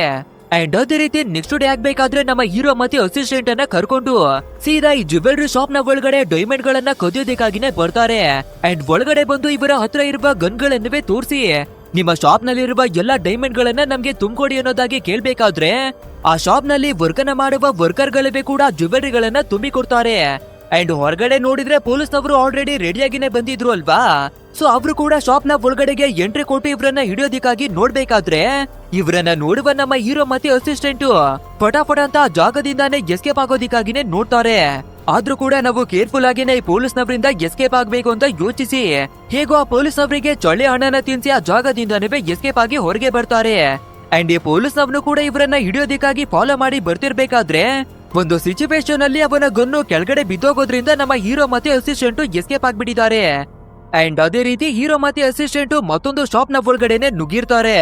ಬಟ್ ಆದ್ರೆ ಈ ಪೊಲೀಸ್ನವನು ಇವತ್ತು ಮಾತ್ರ ಕಳ್ಳರನ್ನ ನಾನು ಬಿಡಲ್ಲ ಅಂತ ಮತ್ತೆ ಎಲ್ಲ ಕಡೆನವೇ ಹುಡುಕಿ ನಮ್ಮ ಹೀರೋ ಇರುವ ಶಾಪ್ ನ ಒಳಗಡೆನೆ ನುಗ್ತಾನೆ. ಅಂಡ್ ಅಲ್ಲಿ ಬಂದು ಇಬ್ಬರು ವ್ಯಕ್ತಿಗಳನ್ನ ನೋಡಿ ಅವರನ್ನ ಹಿಡಿಯೋದಿಕ್ಕಾಗಿ ಓಡಿ ಬರ್ಬೇಕಾದ್ರೆ ಅವರು ನಮ್ಮ ಹೀರೋ ಮತ್ತೆ ಅಸಿಸ್ಟೆಂಟ್ ಆಗಿರಲ್ಲ, ಬದಲಾಗಿ ಬೇರೆ ವ್ಯಕ್ತಿಗಳಾಗಿರ್ತಾರೆ. ಅಂಡ್ ಅದು ಅಲ್ಲದೆ ನಮ್ಮ ಹೀರೋ ಅಸಿಸ್ಟೆಂಟ್ ಯಾವ ರೀತಿ ಗೆಟಪ್ ಅನ್ನ ಹಾಕೊಂಡು ಬಂದಿದ್ರು ಅದೇ ರೀತಿಯಾಗಿನ ಈ ಜಾಗದಲ್ಲಿ ತುಂಬಾ ಜನ ಬಟ್ಟೆಯನ್ನ ಹಾಕೊಂಡು ಬಂದಿದ್ದಾರೆ. ಸೊ ಇದನ್ನ ನೋಡುವ ಪೊಲೀಸ್ ಅವರು ಒಂದು ಕ್ಷಣಕ್ಕೆನೆ ಶಾಕ್ ಆಗ್ಬಿಡ್ತಾನೆ. ಆದ್ರೂ ಕೂಡ ಸೆಕ್ಯೂರಿಟಿ ಅಲಾರಾಮ್ ಅನ್ನ ಪ್ರೆಸ್ ಅನ್ನ ಮಾಡ್ಬಿಡೋದ್ರಿಂದ ಎಲ್ಲಾ ಜನಗಳಿವೆ ಕೂಡ ಡೋರ್ ನ ಕಡೆಗೆ ಓಡ್ಕೊಂಡೇನೆ ಬಂದ್ಬಿಡ್ತಾರೆ. ಸೊ ಇವಾಗ ಖಂಡಿತ ಕಳ್ಳರನ್ನ ನಾವು ಹಿಡಿಬಹುದು ಅಂತ ಪೊಲೀಸ್ನವನು ರೆಡಿಯಾಗಿ ನಿಂತಿರ್ತಾನೆ. ಆದ್ರೆ ನಮ್ ಹೀರೋ ಅಸಿಸ್ಟೆಂಟ್ ಅನ್ನ ಕರ್ಕೊಂಡು ಎಮರ್ಜೆನ್ಸಿ ಎಕ್ಸಿಟ್ ನ ಮೂಲಕ ಎಸ್ಕೇಪ್ ಆಗಿ ಬಂದ್ಬಿಡ್ತಾನೆ. ಅಂಡ್ ಇವಾಗ ನಮ್ಮ ಹೀರೋ ಫಟಾಫಟ ಅಂತ ಒಂದು ಕಾಯಿನ್ ಬೂತ್ ನ ಒಳಗಡೆ ಬಂದು ಆಂಡ್ರಿಯಾಗೆ ಕಾಲ್ ಅನ್ನ ಮಾಡಿ ನಡೆದಿರುವ ಎಲ್ಲ ವಿಷಯವನ್ನ ಹೇಳ್ಕೊತಾನೆ. ಅದು ಅಲ್ಲದೆ ಇದೇ ಕ್ಷಣನೇ ಎಲ್ಲವನ್ನ ಪ್ಯಾಕ್ ಮಾಡ್ಕೊಂಡ್ಬಿಡು, ನಾವು ಆದಷ್ಟು ಬೇಗ ಈ ಸಿಟಿಯನ್ನ ಬಿಟ್ಟು ಹೊರಟೋಗ್ಬೇಕು ಅನ್ನೋದಾಗಿ ಎಲ್ಲವನ್ನ ತಿಳಿಸಿ ಹೇಳ್ತಾನೆ. ನಂತರ ಅಸಿಸ್ಟೆಂಟ್ ಅನ್ನ ಟಾಮಿ ಹತ್ರಕ್ಕಾಗಿನೇ ಕಳ್ಸಿಕೊಟ್ಟು ನಮ್ಮ ಹೀರೋ ಸೀದಾ ಅವನ ಮನೆಗೆ ಬಂದು ಮನೆಯನ್ನ ಖಾಲಿ ಮಾಡೋದಿಕ್ಕಾಗಿನೇ ನೋಡ್ತಾನೆ. ನಮ್ಮ ಆಂಡ್ರಿಯಾ ಅವಳಿಗೆ ವಾಟರ್ ಬ್ಲೀಡ್ ಆಗೋದಿಕ್ಕೆ ಶುರುವಾಗುತ್ತೆ. ಅಂದ್ರೆ ಡೆಲಿವರಿ ಆಗುವ ಸಿಚುವೇಶನ್ ಹತ್ರಕ್ಕೆ ಬಂದ್ಬಿಟ್ಟಿದೆ. ಸೊ ಇವಾಗ ಟೈಮ್ ಅನ್ನ ಹಾಲ್ ಮಾಡದೆ ಬೇಗನೆ ಹಾಸ್ಪಿಟಲ್ಗೆ ಹೋಗ್ಬೇಕು ಅಲ್ವಾ. ಸೊ ಫಟಾಫಟ ಅಂತ ಇವಳನ್ನ ಕರ್ಕೊಂಡು ಸೀದಾ ಹಾಸ್ಪಿಟಲ್ ಕಡೆಗೇನೆ ಬಂದ್ಬಿಡ್ತಾನೆ. ಅಂಡ್ ಅದೇ ರೀತಿ ಬಂದಿದ ತಕ್ಷಣ ಡೆಲಿವರಿಯನ್ನ ಮಾಡ್ಬೇಕಾದ್ರೆ ಒಂದು ಮಗುವಿಗೆ ಜನ್ಮವನ್ನವೇ ಕೊಡ್ತಾಳೆ. ಸೊ ಇನ್ನೊಂದ್ ಕಡೆ ಪೊಲೀಸ್ನವರು ನಮ್ಮ ಹೀರೋವನ್ನ ಹುಡುಕಿ ಬರ್ತಿದ್ರು ಅಲ್ವಾ. ಸೊ ಸೀದಾ ಇವನ ಮನೆಯ ಅಡ್ರೆಸ್ ಅನ್ನವೇ ತಿಳ್ಕೊಂಡು ಒಳಗಡೆ ಬಂದು ಎನ್ಕ್ವೈರಿ ಮಾಡ್ಬೇಕಾದ್ರೆ ನಮ್ಮ ಹೀರೋವಿನ ಬಗ್ಗೆ ಒಂದೇ ಒಂದು ಎವಿಡೆನ್ಸ್ ಕೂಡ ಈ ಮನೆಯಲ್ಲಿ ಸಿಗೋದೇ ಇಲ್ಲ. ಅಂದ್ರೆ ನಮ್ಮ ಹೀರೋ ಗ್ಯಾಪ್ ಅನ್ನ ಯೂಸ್ ಮಾಡಿ ಪೊಲೀಸ್ನವರು ಬರೋದಕ್ಕಿಂತ ಮುಂಚೆನೆ ಇವರ ವಸ್ತುಗಳಾಗಿರಬಹುದು, ಇವನು ಬಚ್ಚಿಟ್ಟು ಮಡಗಿದ ಹಣವನ್ನಾಗಿರಬಹುದು, ಎಲ್ಲವನ್ನವೇ ಕೂಡ ಆಲ್ರೆಡಿ ಶಿಫ್ಟ್ ಅನ್ನ ಮಾಡ್ಕೊಂಡ್ಬಿಟ್ಟಿದ್ದಾನೆ. ಅಂಡ್ ಇಲ್ಲಿಗೆ ಸೀನ್ ಅನ್ನ ಕಟ್ ಮಾಡಿ ಮತ್ತೆ ನಮ್ಮ ಹೀರೋವನ್ನ ತೋರಿಸ್ಬೇಕಾದ್ರೆ ಇವಾಗ ಹಾಸ್ಪಿಟಲ್ ನಿಂದಾನುವೆ ಹೊರಟು ಈ ಸಿಟಿಯನ್ನ ಬಿಟ್ಟು ಮತ್ತೊಂದು ಸಿಟಿ ಒಳಗಡೆಗೆ ಎಂಟ್ರಿ ಕೊಟ್ಟು ಇವರ ಹತ್ರ ಇರುವ ಹಣದಿಂದ ಮತ್ತೊಂದು ಮನೆಯನ್ನ ಪರ್ಚೇಸ್ ಅನ್ನ ಮಾಡಿದ್ದಾರೆ. ಅಂಡ್ ದಿನಗಳು ಕಳಿತಾ ನೆಮ್ಮದಿಯಾಗಿ ಬದುಕೋದಿಕ್ಕೆ ಶುರುವನ್ನ ಮಾಡ್ಕೋತಾರೆ. ಅಂದ್ರೆ ನಮ್ ಹೀರೋ ಯಾವುದೇ ಕಳ್ಳತನ ದರೋಡೆ ಏನುವೇ ಬೇಡ, ನಮ್ಮ ಫ್ಯಾಮಿಲಿ ಜೊತೆ ಎಂಜಾಯ್ ಅನ್ನ ಮಾಡ್ಕೊಂಡು ಬದುಕೋಣ ಅನ್ನೋದಾಗಿ ಡಿಸೈಡ್ ಅನ್ನ ಮಾಡ್ಕೊಂಡಿದ್ದಾನೆ. ಅಂಡ್ ಇದೇ ರೀತಿ ಇವರು ಬದುಕಿರ್ಬೇಕಾದ್ರೆ ಒಂದು ದಿನ ಟಾಮಿ ಇವರನ್ನ ಭೇಟಿ ಮಾಡೋದಿಕ್ಕಾಗಿನೇ ಬರ್ತಾನೆ. ಅಂಡ್ ಇವನು ಬಂದಿರುವ ಉದ್ದೇಶ ಏನು ಅಂದ್ರೆ ಮತ್ತೆ ನಾವು ರಾಬರಿ ಮಾಡೋಣ ಅನ್ನೋದಾಗಿ ಕೇಳ್ಕೊಂಡು ಬಂದಿದ್ದಾನೆ. ಬಟ್ ಆದ್ರೆ ನಮ್ಮ ಹೀರೋ ನಾನು ಯಾವುದೇ ಕಳ್ಳತನವನ್ನ ಮಾಡ್ತಿಲ್ಲ, ಬಿಟ್ಬಿಟ್ಟಿದೀನಿ ಅಂತ ಹೇಳ್ಕೊತಾನೆ. ಬೇರೆ ದಾರಿ ಇಲ್ದೆ ಟಾಮಿ ಕೂಡ ಸರಿ ಬೋಕಿ ಅನ್ನೋದಾಗಿನೇ ಅಲ್ಲಿಂದ ಬಂದ್ಬಿಡ್ತಾನೆ. ನಂತರ ನಮ್ಮ ಹೀರೋ ಅವನ ಮನೆ ಒಳಗಡೆ ಬಂದು ಲಾಕರ್ ಅನ್ನ ಓಪನ್ ಮಾಡಿ ಹಣವನ್ನ ನೋಡ್ಬೇಕಾದ್ರೆ ಇವನು ರಾಬರಿಯನ್ನ ಮಾಡಿ ಇಲ್ಲಿವರೆಗೂ ಸೇವಿಂಗ್ ಅನ್ನ ಮಾಡಿದ್ದ ಅಲ್ವಾ. ಸೊ ಆ ಎಲ್ಲಾ ಹಣನವೇ ಖಾಲಿಯಾಗಿ ಬಿಕಾರಿಯಾಗುವ ಸಿಚುವೇಶನ್ಗೆನೆ ಬಂದ್ಬಿಟ್ಟಿದ್ದಾನೆ. ಸೊ ಇದೇ ರೀತಿಯಾಗಿ ಇದ್ಬಿಟ್ರೆ ನಮ್ಗೆ ತಿನ್ನೋದಿಕ್ಕೆ ಗತಿ ಇಲ್ದಿರುವ ಹಾಗೇನೆ ಆಗ್ಬಿಡುತ್ತೆ. ಆದ್ರಿಂದ ಮತ್ತೆ ನಾವು ರಾಬರಿ ಮಾಡೋದಿಕ್ಕೇನೆ ಆ ಕಡೆಗೆ ಇಳಿಬೇಕು ಅನ್ನೋದಾಗಿ ಡಿಸೈಡ್ ಅನ್ನ ಮಾಡ್ಕೊಂಡು ಅವತ್ತು ನೈಟ್ ಮಲ್ಗಿರ್ಬೇಕಾದ್ರೆ ಆಂಡ್ರಿಯಾಗೆ ಎಲ್ಲ ವಿಷಯವನ್ನ ಹೇಳ್ಕೋಬೇಕಾದ್ರೆ ಇವಾಗ ನಮ್ಮ ಆಂಡ್ರಿಯಾ ಮತ್ತೊಂದು ಟ್ವಿಸ್ಟ್ ಅನ್ನ ಕೊಡ್ತಾಳೆ. ನೋಡು, ಹಿಂದಿನ ಬಾರಿ ಏನೋ ಒಂದು ದೊಡ್ಡ ಪ್ರಾಬ್ಲಮ್ ಇಂದ ಎಸ್ಕೇಪ್ ಆಗಿ ಬಂದಿದೀವಿ, ಬಟ್ ಆದ್ರೆ ಇವಾಗ ನಾನು ಮತ್ತೆ ಪ್ರೆಗ್ನೆಂಟ್ ಆಗಿದ್ದೀನಿ. ಅಂಡ್ ಈ ಟೈಮ್ ನಲ್ಲಿ ನೀನು ರಾಬರಿಯನ್ನ ಮಾಡೋದು ಸರಿ ಇರಲ್ಲ, ಅದ್ರ ಬದಲು ಬೇರೆ ಯಾವ್ದಾದ್ರೂ ಕೆಲ್ಸವನ್ನ ಮಾಡಬಹುದು ಅನ್ನೋದಾಗಿನೇ ಹೇಳ್ಕೊತಾಳೆ. ಅಂಡ್ ಅದೇ ರೀತಿ ಮಾತಾಡ್ಕೊಂಡು ಇಬ್ಬರವೇ ಮಲ್ಗಿರ್ಬೇಕಾದ್ರೆ ನಮ್ಮ ಹೀರೋ ತುಂಬಾನೇ ಯೋಚನೆಯನ್ನ ಮಾಡ್ತಾನೆ. ಇವಾಗ ರಾಬರಿಯನ್ನ ಮಾಡೋದ್ ಬಿಟ್ರೆ ನಮ್ಮ ಹತ್ರ ಬೇರೆ ಯಾವುದೇ ಕೆಲ್ಸನವೇ ಇಲ್ಲ, ಏನುವೇ ಇಲ್ಲ ಅಂತ ತಿಂಕನ್ನ ಮಾಡ್ಕೊಂಡು ಬೆಳಿಗ್ಗೆ ಬೇಗ ಎದ್ದು ಆಂಡ್ರಿಯಾಗೋಸ್ಕರ ಒಂದು ಲೆಟರ್ ಅನ್ನ ಬರ್ದು ಮಡಗಿ ಆ ಜಾಗದಿಂದಾನೇ ಹೊರಟಾಗ್ಬಿಡ್ತಾನೆ. ಮಾರ್ನಿಂಗ್ ಆದಾಗ ನಮ್ಮ ಆಂಡ್ರಿಯಾ ಎಚ್ಚರಿಯಾಗಿ ನೋಡ್ಬೇಕಾದ್ರೆ ನಮ್ಮ ಗಂಡ ಬೇಡ ಅಂದ್ರೂ ಕೂಡ ಕಳ್ಳತನ ಮಾಡೋದಕ್ಕೆ ಹೋಗ್ಬಿಟ್ಟಿದ್ದಾನೆ ಅನ್ನೋದು ಗೊತ್ತಾಗುತ್ತೆ. ಅಂಡ್ ಇದೇ ಟೈಮಿಗೆ ಪದೇ ಒಂದು ಫೋನ್ ಕಾಲ್ ಬರ್ತಾನೆ ಇರುತ್ತೆ. ಸೊ ಯಾರದು ಅಂತ ಕಾಲ್ ಅನ್ನ ಪಿಕ್ ಮಾಡಿ ನೋಡ್ಬೇಕಾದ್ರೆ ಆಫ್ ಮ್ಯಾನ್ ಅನ್ನುವ ಪೊಲೀಸ್ ಡಿಟೆಕ್ಟಿವ್ ಏನೇ ಇವಾಗ ಕಾಲ್ ಅನ್ನ ಮಾಡಿರೋದು. ಸೊ ಇವಾಗ ನಿನ್ನ ಹಸ್ಬೆಂಡ್ ಎಲ್ಲಿಗೆ ಹೋದ ಅಂತ ಎನ್ಕ್ವೈರಿಯನ್ನ ಮಾಡ್ತಿರ್ಬೇಕಾದ್ರೆ ಅದ್ರ ಬಗ್ಗೆ ನನ್ಗೆ ಏನುವೇ ಗೊತ್ತಿಲ್ಲ ಅನ್ನೋದಾಗಿನೇ ಹೇಳಿ ಕಾಲ್ ಅನ್ನ ಕಟ್ ಮಾಡ್ಬಿಡ್ತಾಳೆ. ಅಂದ್ರೆ ಇವಾಗ ಗಿಲ್ಬರ್ಟ್ ಮತ್ತೆ ಯಾವ್ದೋ ಮಿಷನ್ ಅನ್ನ ಕಂಪ್ಲೀಟ್ ಮಾಡೋದಕ್ಕೆ ಹೋಗಿದ್ದಾನೆ ಅನ್ನೋದನ್ನ ತಿಳ್ಕೊತಾರೆ. ಸೊ ಅದೇ ರೀತಿ ಹತ್ರದಲ್ಲಿರುವ ಎಲ್ಲ ಏರ್ಪೋರ್ಟ್ ಗಳನ್ನ ಎನ್ಕ್ವೈರಿ ಮಾಡಿ ನೋಡ್ಬೇಕಾದ್ರೆ ನಮ್ಮ ಹೀರೋವಿನ ಬಗ್ಗೆ ಯಾವುದೇ ರೀತಿ ಇನ್ಫಾರ್ಮೇಶನ್ ಗಳು ಸಿಗೋದೇ ಇಲ್ಲ. ಸೊ ಇವನು ಫ್ಲೈಟಿನಲ್ಲಿ ಹೋಗಿಲ್ಲ ಅಂದ್ರೆ ಇನ್ಯಾವ ರೀತಿ ಹೋಗಿರೋದಕ್ಕೆ ಸಾಧ್ಯ ಅಂತ ಟೆನ್ಷನ್ ಆಗ್ಬೇಕಾದ್ರೆ ಒಂದು ಪ್ರೈವೇಟ್ ಹೆಲಿಕಾಪ್ಟರ್ ಅನ್ನ ಯಾರೋ ಪರ್ಚೇಸ್ ಅನ್ನ ಮಾಡಿದ್ದಾರೆ ಅನ್ನೋದಾಗಿ ಗೊತ್ತಾಗುತ್ತೆ. ಅಷ್ಟೇ ಈ ವಿಷಯ ಗೊತ್ತಾಗ್ತಿದ್ದಾಗೆ ಇದನ್ನ ಮಾಡಿರೋದು ಬೇರೆ ಯಾರಿವೆ ಅಲ್ಲ ಗಿಲ್ಬರ್ಟ್ ಅನ್ನೋದನ್ನ ತಿಳ್ಕೊತಾರೆ. ಅಂಡ್ ಅದೇ ರೀತಿ ಆ ಹೆಲಿಕಾಪ್ಟರ್ ಯಾವ ಜಾಗಕ್ಕೆ ಹೋಗುತ್ತೆ ಅನ್ನೋದಾಗಿ ಎಲ್ಲವನ್ನ ತಿಳ್ಕೊಂಡು ಸೀದಾ ನಮ್ಮ ಹೀರೋವನ್ನ ಹಿಡಿಯೋದಿಕ್ಕಾಗಿನೇ ಫಾಲೋ ಮಾಡಿ ಬರ್ತಾರೆ. ನೆಕ್ಸ್ಟ್ ನಮ್ಮ ಹೀರೋವನ್ನ ತೋರಿಸ್ಬೇಕಾದ್ರೆ ಆಂಡ್ರಿಯಾಗೆ ಕಾಲ್ ಅನ್ನ ಮಾಡಿ ನಾಳೆ ಮಾರ್ನಿಂಗ್ ಆಗ್ತಿದ್ದಾಗೇನೆ ಏರ್ಪೋರ್ಟ್ ಗೆ ಬಂದು ನನ್ನನ್ನ ಪಿಕ್ ಮಾಡ್ಕೊಳೋದಾಗಿನೇ ಹೇಳ್ತಾನೆ. ಯಾಕಂದ್ರೆ ಅಷ್ಟರಲ್ಲಿ ನಮ್ಮ ಹೀರೋ ಒಂದು ಬ್ಯಾಂಕ್ ಅನ್ನ ದರೋಡೆ ಮಾಡಿ ಎಸ್ಕೇಪ್ ಆಗೋದ್ರಲ್ಲಿದ್ದಾನೆ. ಸೊ ಅದೇ ರೀತಿಯಾಗಿನೇ ಒಂದು ಬ್ಯಾಂಕ್ ನ ಒಳಗಡೆಗೆ ಗೆಟಪ್ ಅನ್ನ ಚೇಂಜ್ ಮಾಡ್ಕೊಂಡು ಬಂದು ನಾರ್ಮಲ್ ಆಗಿ ಯಾವ ರೀತಿ ಇವನು ದರೋಡಿಯನ್ನ ಮಾಡಿ ಬರ್ತಿದ್ದಾನೋ ಅದೇ ರೀತಿ ಇವಾಗ್ಲೂ ಕೂಡ ತುಂಬಾನೇ ಸಿಂಪಲ್ ಆಗಿ ದರೋಡಿಯನ್ನ ಮಾಡಿ ಮುಗಿಸ್ತಾನೆ. ಇನ್ನು ಈ ಪೊಲೀಸ್ ಅವರನ್ನ ನೋಡೋದಾದ್ರೆ ನಮ್ಮ ಹೀರೋವನ್ನ ಹಿಡಿಯೋದಿಕ್ಕೆ ಫಾಲೋ ಮಾಡಿ ಬಂದಿದ್ರು ಅಲ್ವಾ. ಸೊ ಯಾರು ನಮ್ಮ ಹೀರೋವಿನ ಹಾಗೆ ಗೆಟಪ್ ಅನ್ನ ಹಾಕೊಂಡಿರ್ತಾರೋ ಅವರೇನೆ ಗಿಲ್ಬರ್ಟ್ ಅಂತ ತಪ್ಪನ್ನ ತಿಳ್ಕೊಂಡು ಎಲ್ಲರನ್ನೂ ಅರೆಸ್ಟ್ ಅನ್ನ ಮಾಡ್ತಿರ್ತಾರೆ.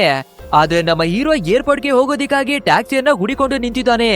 ಎಷ್ಟೇ ಹುಡುಕಿದ್ರೆ ಕೂಡ ಒಂದೇ ಒಂದು ಟ್ಯಾಕ್ಸಿ ಕೂಡ ಸಿಗ್ತಾನೆ ಇರಲ್ಲ. ಯಾಕಂದ್ರೆ ಇದೊಂದು ನಾರ್ಮಲ್ ಆಗಿರುವ ಚಿಕ್ಕದಾದ ಸಿಟಿ ಆಗಿರುತ್ತೆ. ಆದ್ರಿಂದ ಬೇರೆ ದಾರಿ ಇಲ್ಲದೆ ಇವನ ಹತ್ರ ಇರುವ ತುಂಬಾ ಹಣವನ್ನ ಒಂದು ಲೇಡಿಗೆ ಕೊಟ್ಟು ಸೀದಾ ಅವಳ ಕಾರನ್ನೇ ಪರ್ಚೇಸ್ ಅನ್ನ ಮಾಡ್ಕೊಂಡ್ ಬಿಡ್ತಾನೆ. ಅಂಡ್ ಈ ಜಾಗದಿಂದ ನಮ್ಮ ಹೀರೋ ಹೋಗ್ಬೇಕಾದ್ರೆ ಆಮೇಲೆ ಪೊಲೀಸ್ನವರು ಸೀದಾ ಈ ಬ್ಯಾಂಕಿನ ಒಳಗಡೆ ಬಂದು ನಮ್ಮ ಹೀರೋವಿನ ಫೋಟೋವನ್ನ ತೋರಿಸಿ ಈ ವ್ಯಕ್ತಿಯನ್ನ ನೋಡಿದ್ರ ಅನ್ನೋದಾಗಿ ಎನ್ಕ್ವೈರಿಯನ್ನ ಮಾಡ್ತಿರ್ತಾನೆ. ಬಟ್ ಆದ್ರೆ ಒಬ್ಬ ಕಸ್ಟಮರು ಈ ವ್ಯಕ್ತಿಯನ್ನ ನಾನು ಹೊರಗಡೆ ನೋಡಿದ್ದೆ ಅಂಡ್ ಅವನ ಕೈಯಲ್ಲಿ ದೊಡ್ಡ ಸೂಟ್ ಕೇಸ್ ಅನ್ನ ಇಟ್ಕೊಂಡು ಟ್ಯಾಕ್ಸಿಗಾಗಿ ಹುಡುಕಾಡ್ತಿದ್ದ ಅನ್ನೋದಾಗಿ ಹೇಳ್ತಾರೆ. ಅಂದ್ರೆ ಆ ಗಿಲ್ಬರ್ಟ್ ಇವಾಗ ವಾಪಸ್ಸು ಏರ್ಪೋರ್ಟ್ ಗೆನೆ ಹೋಗ್ತಾ ಇದ್ದಾನೆ ಅಂತ ತಿಳ್ಕೊಂಡು ಪಟಾಪಟ್ ಅಂತ ಈ ಪೊಲೀಸ್ನವರೇ ಕೂಡ ಏರ್ಪೋರ್ಟ್ ನ ಕಡೆಗಾಗಿನೇ ಬರ್ತಾರೆ.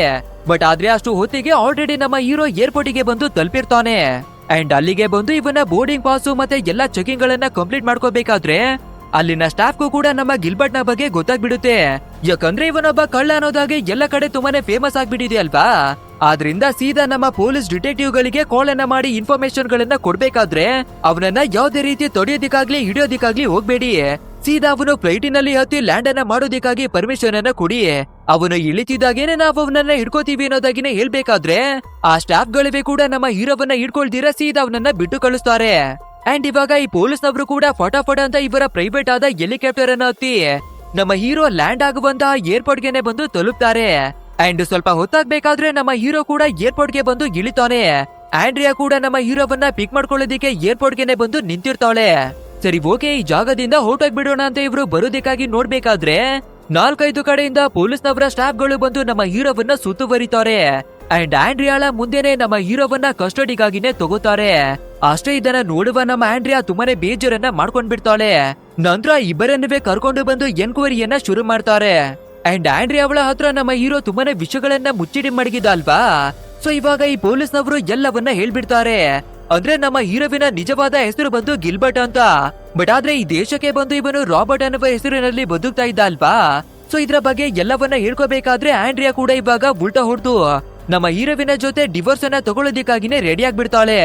ಅದು ಅಲ್ಲದೆ ನಮ್ಮ ಹೀರೋ ಮಾಡಿರುವ ತಪ್ಪಿಗೆ ಕೋರ್ಟು ಕೂಡ 20 ವರ್ಷಗಳ ಕಾಲವಾಗಿ ಜೈಲು ಶಿಕ್ಷೆಯನ್ನ ಕೊಡುತ್ತೆ. ಅಂಡ್ ಅದೇ ರೀತಿ ನಮ್ಮ ಹೀರೋ ಕೂಡ ಜೈಲಿನ ಒಳಗಡೆ ಇರ್ಬೇಕಾದ್ರೆ ಇವಾಗ ಟಾಮಿ ಬಂದು ನಮ್ಮ ಹೀರೋವಿನ ಹತ್ರವಾಗಿ ಸಾರಿಯನ್ನ ಕೇಳ್ತಾನೆ. ನೋಡು, ಪೊಲೀಸ್ನವರು ಬಂದು ಎನ್ಕ್ವೈರಿಯನ್ನ ಮಾಡ್ಬೇಕಾದ್ರೆ ನಾನು ನಿಜವನ್ನ ಹೇಳಲೇಬೇಕಾಯ್ತು. ಸೊ ನೀನು ಎಲ್ಲಿ ಇರ್ತೀಯಾ, ಏನನ್ನ ಮಾಡ್ತೀಯಾ ಎಲ್ಲವನ್ನ ನಾನೇನೆ ಹೇಳ್ಬಿಟ್ಟಿ ಅನ್ನೋದಾಗಿ ಸಾರಿಯನ್ನ ಕೇಳ್ತಾನೆ. ಬಟ್ ಆದ್ರೆ ನಮ್ಮ ಹೀರೋ ನೀನು ಬೇಕು ಅಂತ ಏನವೇ ಮಾಡಿಲ್ಲ ಅಲ್ವಾ. ಸೊ ನಿನ್ನದೇನವೇ ತಪ್ಪಿಲ್ಲ ಬಿಡು ಅನ್ನೋದಾಗಿ ಟಾಮಿಯನ್ನವೇ ಕ್ಷಮಿಸ್ತಾನೆ. ನಂತರ ನಮ್ಮ ಆಂಡ್ರಿಯಾ ಕೂಡ ನಾವು ತಪ್ಪನ್ನ ಮಾಡ್ಬಿಟ್ಟಿದೀವಿ. ಈ ಗಿಲ್ಬರ್ಟ್ ಎಷ್ಟೇ ದೊರಡಿಯನ್ನ ಮಾಡಿದ್ರೂ ಕೂಡ ಎಲ್ಲವನ್ನ ಮಾಡಿರೋದು ನಮ್ಗೋಸ್ಕರನೇ ಅಂತ ಅರ್ಥವನ್ನ ಮಾಡ್ಕೊಂಡು ಇವನ ಹತ್ರಕ್ಕಾಗಿನೇ ಬಂದು ಸಾರಿ ಅನ್ನವೇ ಕೇಳ್ತಾಳೆ. ನಂತರ ನೀನು ಹೊರಗೆ ಬಂದ್ಮೇಲೆ ಮತ್ತೆ ನೆಮ್ಮದಿಯಾದ ಲೈಫ್ ಅನ್ನ ಬದುಕೋಣ ಅನ್ನೋದಾಗಿನವೇ ಮಾತಾಡ್ತಾರೆ. ಅಂಡ್ ಇಲ್ಲಿಗೆ ನಮ್ಮ ಇವತ್ತಿನ ಸ್ಟೋರಿ ಮುಗಿಯುತ್ತೆ. ಅಂಡ್ ಇವಾಗ ಇದೊಂದು ನಾರ್ಮಲ್ ಆದ ಮೂವಿ ಎಲ್ಲ ಬದಲಾಗಿ ನಿಜವಾಗಿ ನಡೆದಿರುವ ಘಟನೆ ಅನ್ನೋದಕ್ಕೆ ಆ ಗಿಲ್ಬರ್ಟ್ ಅನ್ನುವ ವ್ಯಕ್ತಿ ನಿಜವಾಗಿ ದರೋಡಿಯನ್ನ ಮಾಡಿದಾನೆ ಅಲ್ವಾ. ಅವನ ಕೆಲವು ಕ್ಲಿಪ್ಗಳು ಮತ್ತೆ ಇಮೇಜಸ್ ಗಳನ್ನ ನಮ್ಗೆ ತೋರಿಸ್ತಾರೆ. ಅಂಡ್ ಇದಾಗಿತ್ತು ಇವತ್ತಿನ ನಮ್ಮ ಮೂವಿ. ಗೈಸ್, ಈ ಮೂವಿ ಹೇಗಿತ್ತು ಅಂತ ತಪ್ಪದೆ ನಮ್ಗೆ ಕಮೆಂಟ್ ಮೂಲಕ ತಿಳಿಸಿ. ಹಾಗೆ ವಿಡಿಯೋವೇನಾದ್ರೂ ಇಷ್ಟವಾಗಿದ್ರೆ ಒಂದು ಲೈಕ್ ಅನ್ನ ಕೊಟ್ಟು ನಮ್ಮ ಚಾನೆಲ್ ಅನ್ನ ಸಬ್ಸ್ಕ್ರೈಬ್ ಮಾಡ್ಕೊಳ್ಳಿ. ಸರಿ ಓಕೆ, ಮುಂದಿನ ಒಂದು ಅದ್ಭುತವಾದ ಮಾಸ್ ಆಗಿರುವ ಮೂವಿಯಲ್ಲಿ ಮತ್ತೆ ಭೇಟಿ ಆಗೋಣ. So thanks for watching guys and take care of your self.